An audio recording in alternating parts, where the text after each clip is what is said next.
Dear students, very good morning to you, Amma. I hope that you are staying very well at home. Okay, so I am taking periodic classification of elements, unit 3, isn't it? In the last video, I taught you about atomic radius, isn't it? So, what is meant by atomic radius?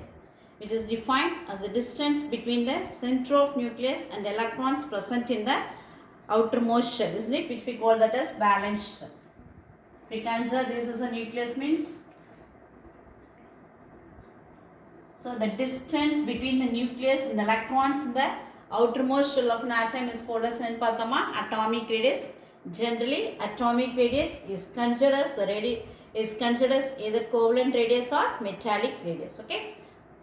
Now today I am going to teach you how the atomic radius vary in a period as well as in a group. Okay. Let us discuss.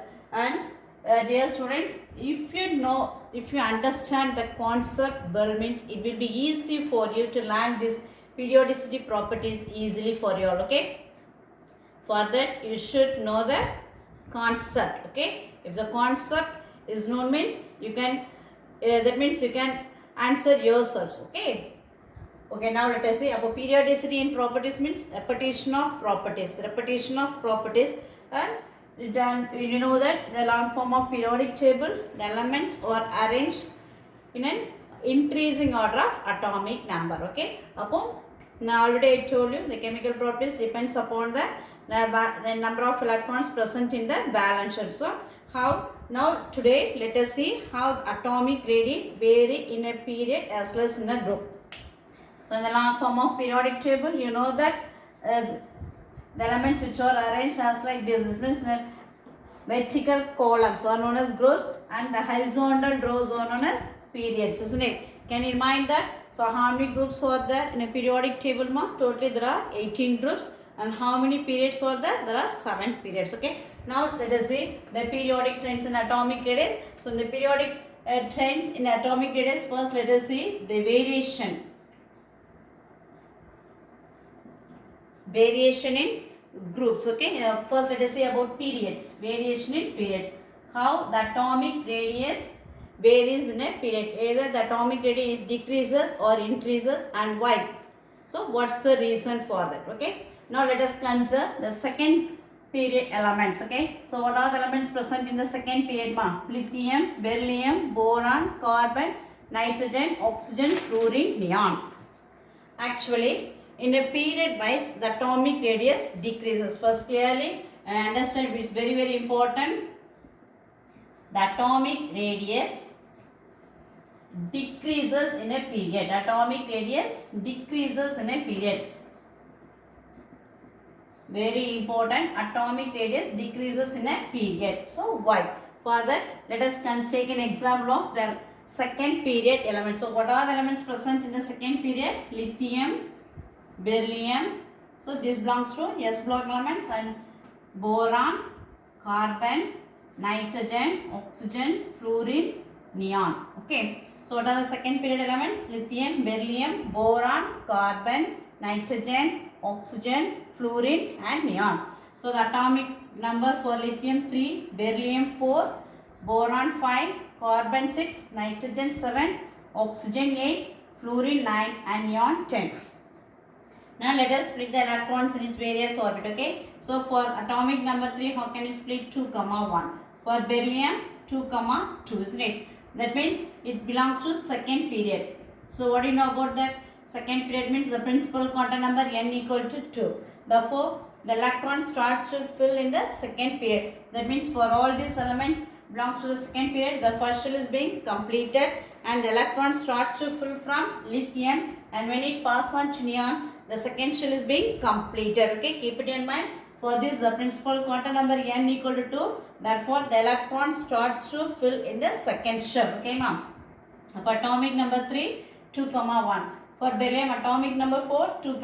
For here, 2, 3. Then here, 2, 4, 2, 5. Here, 2, 6, 2, 7. And for neon, 2, 8. That means, okay, if it is 2, 8 means the second shell is completed. Upon when starts to fill from lithium, and when it comes to neon, the shell is completed. Okay, have you all understood this point, ma? So second period elements means the electron starts to fill in the second shell. Okay, now I'm just going to, so this is the, for lithium I am going to draw the number of electrons in a diagram. Okay, electronic configuration for lithium 2, so that means the first shell contains 2 electrons and the second shell accommodates 1 electron.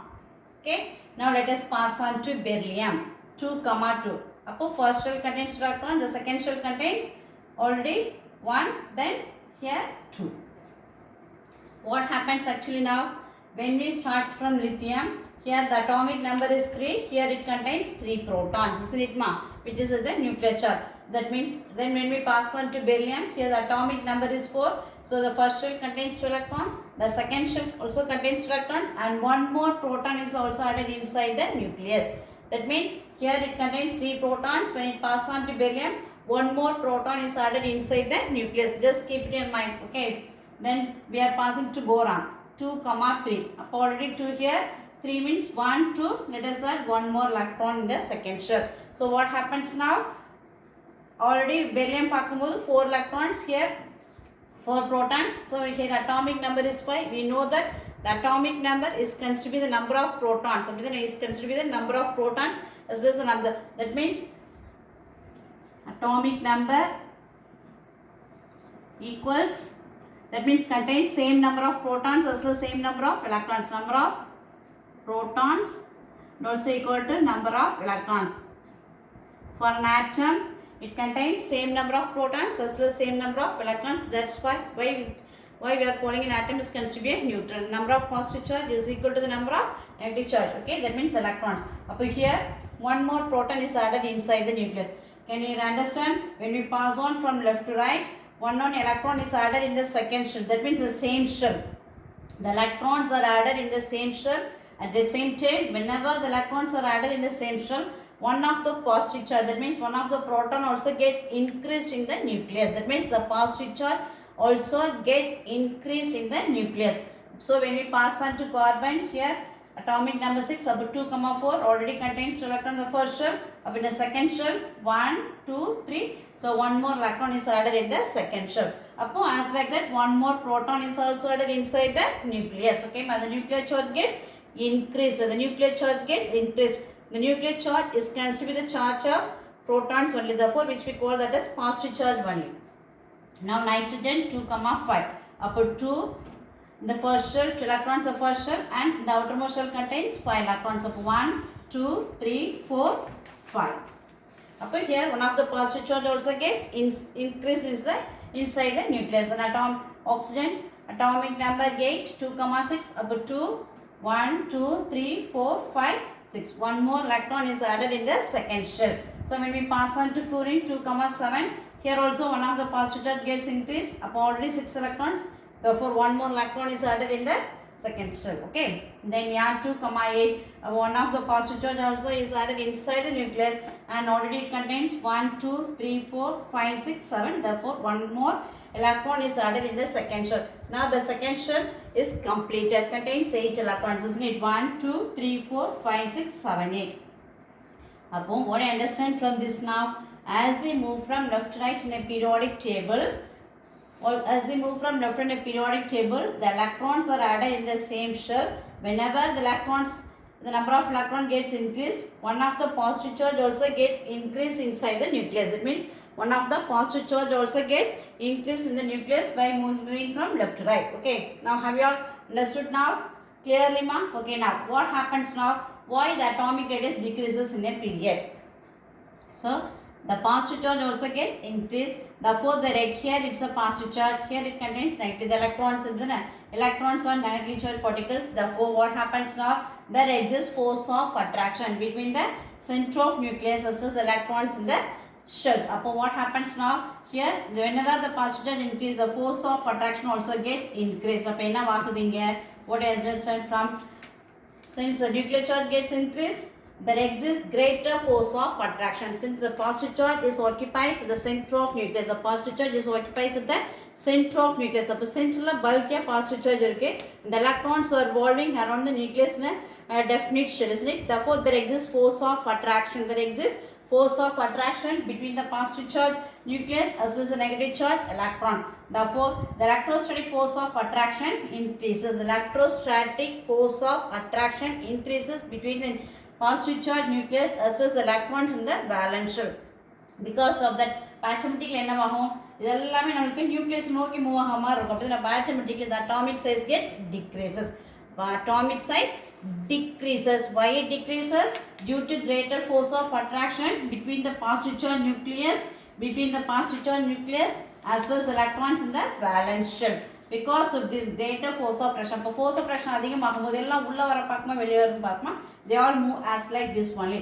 Because of that only, the atomic radius decreases in a period. The atomic radius decreases in a period. Have you all understood clearly, ma? Why atomic radius decreases in a period? Only, first you have to say, as we move from left to right, the electrons are added in the same shell.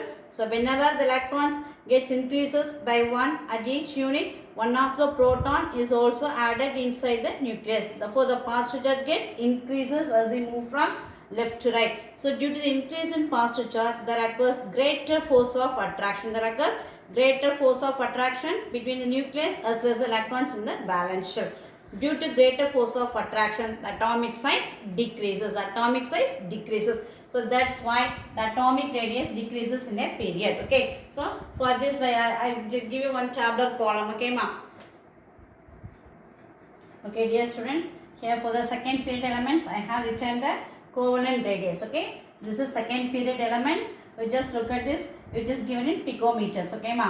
For lithium, the covalent radius is considered to be 152. For beryllium, 111, boron 89, carbon 77, nitrogen 94, oxygen 66, fluorine. So what happens now? So as we move from left to right in a periodic table, the atomic radius decreases. So the covalent here for lithium it is considered to be greater. When we pass on to fluorine, here the atomic radius gets decreases from 152 to it passes on to 164. Have you all understood about why it gets decreases now? As we move from left to right in a periodic table, the electrons are added in the same shell. Whenever the electrons are added in the same shell, one of the positive charge is also added inside the nucleus. This results greater force of attraction. So due to greater force of attraction, what happens? The atomic radius decreases. Okay. Let us consider that means the covalent radius for second period elements are written here. Okay. You just have it in your mind. Okay. Let us pass on to the next one. Atomic variation in groups. Okay, now let us see variation in groups. That means how atomic radius varies in a group. Okay, so actually in a group the atomic radius increases. Okay, in a group atomic radius increases.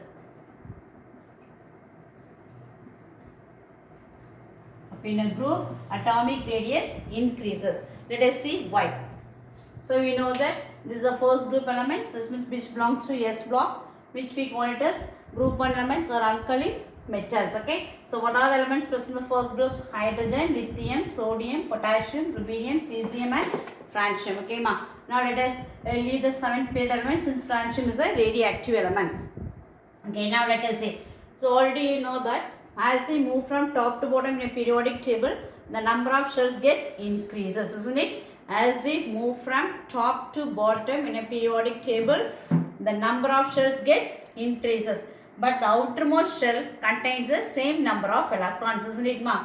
Because of the only that means the group 1 or group 2 they all have similar chemical properties. So the chemical properties depends upon the number of electrons in the valence shell. Why these group 1 elements have similar chemical properties? Since the group 1 elements contains 1 electrons in their valence shell, therefore the oxidation state is considered +1. Now let us have a glance of that. Okay, let us start from lithium. What is the atomic number for lithium? Here it is atomic number for lithium is 3.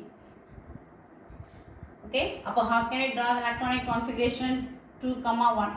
Okay, the first shell, here it contains 2 electrons and here it contains the second shell which contains 1 electron. So this is the outermost shell. The outermost shell contains 1 electron, 1 valence electrons. Okay, now let us pass on to sodium. So what's the atomic number for sodium? 11. So how can we write 2, 8, 1? So this belongs to principal quantum number 2. Here n equal to 3. That means second period. Here it consider third period. That means first second period L shell. Here L का shell varum M shell. Okay, now 2, 8, 1. About how can we write? The first shell contains 2 electrons and this is the second shell which contains 8 electrons. Then this is the third shell KL M shell which contains 1 electron. So this is the outermost shell. The outermost shell, the valence shell contains 1 electron. Okay, so this is for sodium. Now, so what are the elements present in the first group? Hydrogen, lithium, sodium, chilta. So next one let us write for potassium. So for potassium the atomic number is 9. Okay, for potassium how can we write 2, 8, 8, 1. Upon first shell.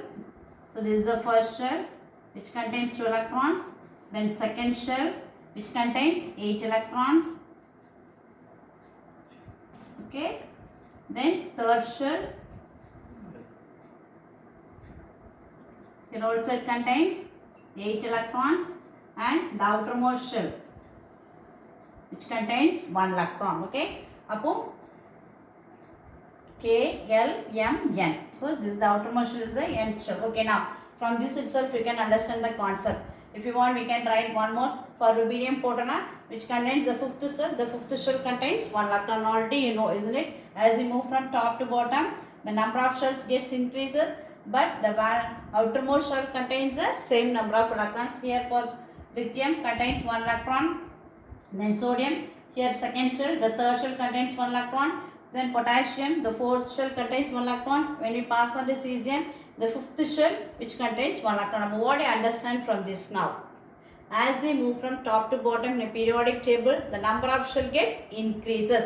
Here 2 shells, here 3 shells, here 4. When we pass on to cesium, since I have not having air space, I have drawn only for 3 elements. Lithium, sodium, potassium.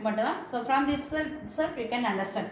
So number of shells gets increases. Now let us see the atomic radius. So this is the outermost shell and this is the so this is the atomic radius for lithium. When we pass on to sodium, so there are 3 shells: K shell, L shell, M shell. So when we draw the atomic, so this is the atomic radius for sodium. Then potassium. So what happens now? The atomic radius of sodium is greater than that of lithium. The atomic radius of potassium is greater than that of sodium because of the increase of number of shells, due to the increase in number of shells. As we move from top to bottom in a periodic table, the number of shells gets increases. The number of shells gets increases. Lithium 2 shells, here 3 shells, 4 shells, 5 shells, 6 shells and here 7 shells. If number of shells increase automatically the atomic radius also increases. The atomic radius also increases. Have you all understood up in a group the atomic radius increases. Concept why the atomic radius increases? When we move from top to bottom in a periodic table, the number of shells gets increases. But the outermost shell contains the same number of electrons because of the only they all were grouped together. Okay, so when the number of shells gets increases, the atomic radius also increases. The atomic radius also increases. Have you all understood the concept? Okay. Due to the increase in number of shells, the atomic radius increases in a group. So here I have written the first group elements as well as the here I have written the covalent radius. Okay. Here I have written in Armstrong units. Okay. So for lithium, sodium, potassium, rubidium, cesium, as we move from top to bottom, look at this here 1.34. Here the atomic radius is considered to be 1.54. For potassium it is 1.96. For rubidium 2.11. For cesium 2.25. Therefore as we move from left to right, the atomic radius gets increases. So this corresponds to the valence shell, second shell, third shell, fourth shell, fifth shell and sixth. Due to the increase in number of shells, the atomic radius gets increases in a group. Keep 2 points in your mind. In a period, the atomic radius decreases. In a group, the atomic radius increases. And why? That means 2 questions should be asked. Why the atomic radius increases in a group? Why the atomic radius decreases in a period? Have you all understood? Okay, now let us pass on to the next topic. Okay, students, now let us pass on to effective nuclear charge. Okay. So what's the purpose of this effective nuclear charge அப்படின்னு பார்த்தோம்னா, so the effective nuclear charge plays a vital role in atomic radius, that means in periodicity properties. Periodicity properties என்னலாம் பார்த்தோம்? What are they? Atomic radius, ionic radius, ionization potential, electron gain enthalpy, electronarity, இதில் எல்லாத்துலேயுமே this effective nuclear charge plays a vital role. Okay, there exists some exceptional behaviors arises when we move from a period as well as in a group. Okay, let us see these properties afterwards, but now let us see what is meant by effective nuclear charge. Okay, let us consider an atom. Let us consider potassium now. So what's the atomic number for potassium? 19. How can we split the electrons? 2, 8, 8, 1. Okay, now, so first shell, this is the second shell, that means K, L, M, N. Okay, so the L shell contains 8 electrons. Now M shell, which also contains 8 electrons, and then N shell. So this is the outermost shell. Here it contains 1 electron as a valence electron. Okay, now already I told you there exists force of attraction between the nucleus as well as electrons in the shells, isn't it, ma? There exists force of attraction between the positive charge nucleus as well as electrons in the shells. Okay, up here there exists force of attraction. So this is the first shell, this is the second shell, third shell, and this is the outermost shell. So among these cells, can you say which has greater force of attraction? Which shell has a greater force of attraction? Here K shell, L shell, M shell, N shell. Actually, the shells which is nearer to the nucleus arises greater force of that experiences a greater force of attraction. Actually, the force of attraction is considered to be very much greater for the K shell, and then here the force of attraction somewhat gets decreases for L shell than that of K shell. So as it that means when the distance increases, the force of attraction decreases.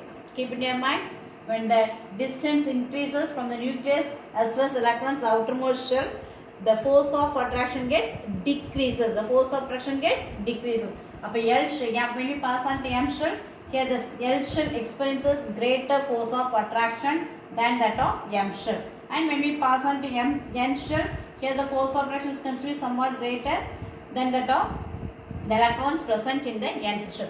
As we move from left right, that means when the number of shells increases, the force of attraction gets decreases. This is due to repulsive force between the innermost shells, due to repulsion. Even though there exists force of attraction between the nucleus as well as electrons, first there occurs force of attraction between the nucleus as well as the electrons in the shells. But the distance increases means the force of attraction decreases. Why? Here these shells which is nearer to the nucleus, this screens, you let us consider this as a, for example, you consider this as a nucleus. Okay, so this is the first shell. When we pass on to this is the second shell. So as we move from, what happens, the nucleus gets shielded. It gets shielded by the innermost shells. I'll explain you in Tamil in this. இதுக்கும் நடுல first ஷெல்லுக்கும் நியூக்ளியஸ்க்கும் நடுல force of attraction அதிகமாக இருக்கும். when we pass on to the second shell என்னவாகுது, new force of attraction இருக்கும், but first ஷெல்லை விட second shell move ஆகும்போது ஃபோர்ஸ் ஆஃப் அட்ராக்ஷன் என்னவாயிரும், டிக்ரீஸ் ஆயிரும். அப்போ தேர்ட் ஷெல் வரும்போது இதை விட இதுக்கு டிக்ரீஸ் ஆயிரும், இதை விட இதுக்கு டிக்ரீஸ் ஆயிரும். ஏன் அப்படின்னு பார்த்தோன்னா, இந்த நியூக்ளியஸை சுற்றி இந்த எலக்ட்ரான்ஸ் என்ன பண்ணிடும், ஒரு ஸ்க்ரீனிங் எஃபெக்ட், ஒரு கிளவுட் மாதிரி electronic cloud arises here.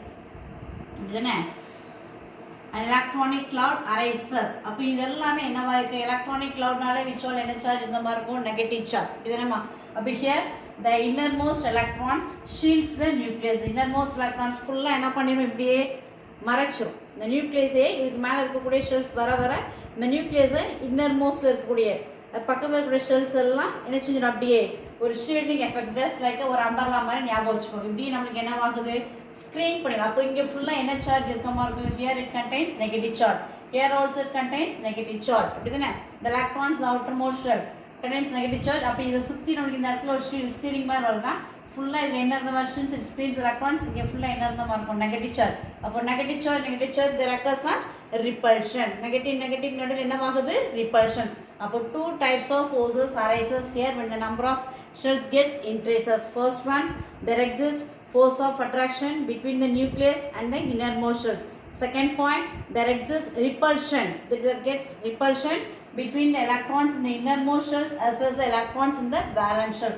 That gets repulsive force arises between the electrons in the innermost shells. Innermost na உள்ள இருக்கக்கூடியது and also valence shell. Valence shellங்கிறது outermost shell இருக்கக்கூடிய electrons. Okay. அப்போ due to repulsion there occurs என்னது here ஃபுல்லாக screen பண்ணிடுது. அப்போ இதுக்கு நடுவில் நெகட்டிவ் ஃபோர்ஸ் ரெண்டு மாதிரி இருக்குது. there exists repulsion. அப்போ because it is the effective nuclear charge gets decreases. The effective nuclear charge gets decreases. We call this concept, that means which shield. இது என்னன்னு சொல்லணும்னா ஒரு shielding effect. The shielding effect we call that as shielding effect. That means the innermost shell screens the nucleus. The innermost shell screens the nucleus. Therefore, the force of attraction between the nucleus and the electrons, the valence shell gets decreases, and the electrons gets the valence shell. That means the outermost shell gets decreases. Upon what is meant by effective nuclear charge அப்படின்னு பார்த்தோம்னா the net charge experienced by the valence electrons in the outermost shell is called as effective nuclear charge. The net charge experienced by the valence electrons in the outermost shell is called as effective nuclear charge. But because of this effective nuclear charge, whether the atomic radius or the ionic radius or the ionization potential, electronegativity, electronaffinity, either it gets increased or decreased in a group can be clearly understood by using a rule which we call that rule as a Slater's rule. What is meant by effective nuclear charge? Have you all understood clearly? There exists force of attraction between the nucleus and the electrons. Okay, first one, there exists force of attraction. But when the number of shells gets increases, what happens? The electrons present in the innermost shells. The electrons present in the innermost shells just screens the nucleus. The electrons present in the innermost shells get just shield. Shield na அப்படி nucleus மறைச்சிருது. மறைக்கும் போது here the occurs என்ன இருந்த மாதிரி இருக்கும் இந்த இடத்துல எல்லாமே negative charge. அப்போ here electrons also, the electrons in the valence shells also is another negative charge. Up here negative means there occurs some repulsion. Upon the repulsion force of attraction மீறி அதோட new charge என்ன இருக்குதோ we call that as என்ன சொல்றேன் effective nuclear charge. Upon the net charge experienced by the valence electrons in the outermost shell is called as effective nuclear charge. So this how we have to calculate the effective nuclear charge, which is given by namakku in our book, which is we are just following Slater's rule to calculate the effective nuclear charge. Now the effective nuclear charge, that means which we call it as Z star, which is equal to atomic number minus S. And instead of star we can also write Z effective. Okay, the effective nuclear charge is given by this formula. The effective nuclear charge is equal to atomic number minus S, which is equal to atomic number minus S. This Z is result already you know that it is atomic number for which element you have to calculate the effective nuclear charge, and S which we call it as shielding constant or screening constant or Slater's constant. Okay,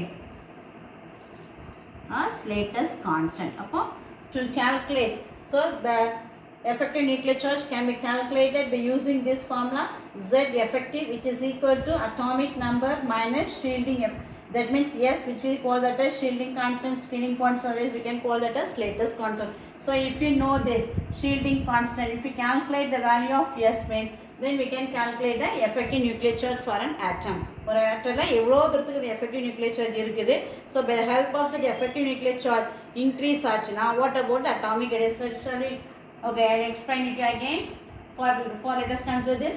So this is a this I have drawn for a potassium atom. So here, as the distance increases means the innermost electron screens the nucleus. Suppose screens the nucleus means here it contains only one electron.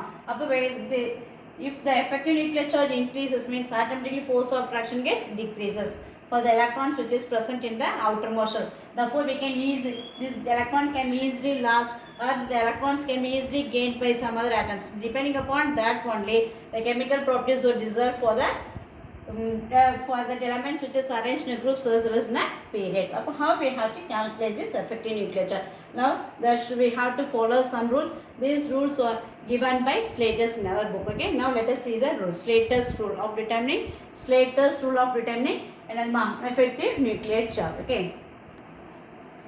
Okay, dear students. For the calculation of effective nuclear charge by using Slater's rules, let us discuss in the next video. Okay. So how we have to calculate the effective nuclear charge by using what are the rules we have to follow to calculate the effective nuclear charge? Let us discuss in the next video. Okay, dear students, what we have learned today, and let us have a simple conclusion now. So first one, what is meant by that means why the atomic radius decreases in a period and why the atomic radius increases in a group. What is meant by effective nuclear charge, why we have to calculate the effective nuclear charge for an atom, and how we have to calculate the effective nuclear charge. Then how we have to calculate the effective nuclear charge means the effective nuclear charge is calculated by using Slater's rule by this formula. Z effective equal to, that means effective nuclear charge equal to atomic number minus shielding constant. And what is meant by shielding effect, and what is meant by effective nuclear charge. Okay, study the questions daily, ma, then only it will be easy for you to write the test. Okay, thank you, ma, have a nice day.